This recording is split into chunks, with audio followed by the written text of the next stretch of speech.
Bonjour à tous. Vous l'avez vu, augmentation de 17% du taux de pauvreté en France, alors que l'Italie, elle, le réduit de 7%. Emmanuel Macron est un champion du monde de la dépense publique inutile, idéologique et inefficace. Il n'arrive toujours pas à enrayer l'augmentation de la pauvreté. Quand Giorgia Meloni relève l'Italie, Emmanuel Macron regarde ailleurs et nous pousse dangereusement à la guerre et poursuit le déclassement de notre pays. Et c'est là où je voulais en venir. Ils ont besoin d'argent. Ils ont besoin d'argent parce que la guerre va arriver, les Russes sont à nos frontières, mais voyons.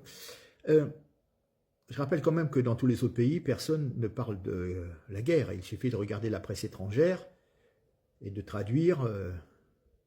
Google est là pour ça. Personne n'alerte. On parle éventuellement de réarmement, effectivement, parce que les Américains se retirent. Donc, il faut quand même bien investir aussi pour notre défense.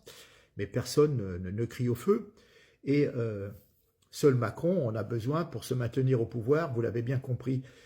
Alors, on vous a parlé qu'il fallait au moins, ne serait-ce que 100 milliards pour la France. On a émis l'idée d'un livret spécial pour l'effort de guerre. Et puis là, il y a des petits bruits qui sont un petit peu dangereux. Je vous explique. Fini le volontariat. Hein. Il faut que les Français se rendent compte que dans leur vie, quelque chose a changé. On a changé de monde.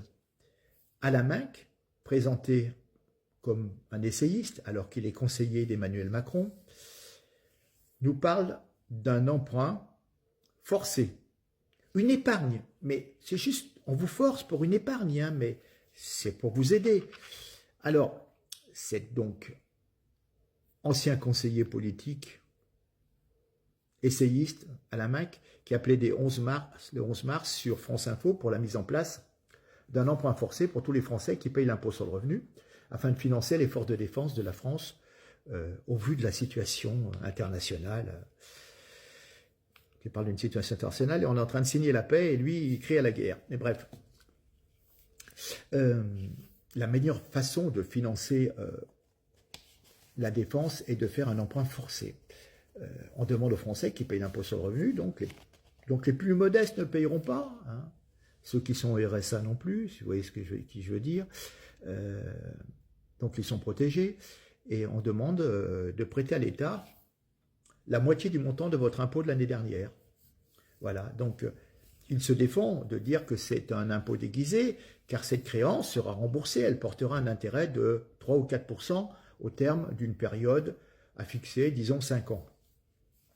Compte tenu de l'augmentation chaque année de notre dette, je me demande comment ils feront pour rembourser cash, comme ça, 100 milliards dans 5 ans. Hein.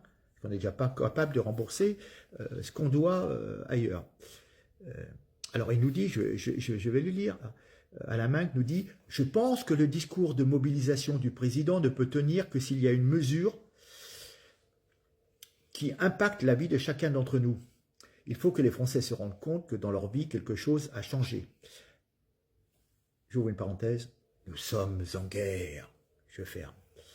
On a changé de monde, a ajouté Alaminck, qui évoque, si on ne veut pas de cette mesure, donc l'emprunt forcé, je propose la suppression de 3 jours fériés.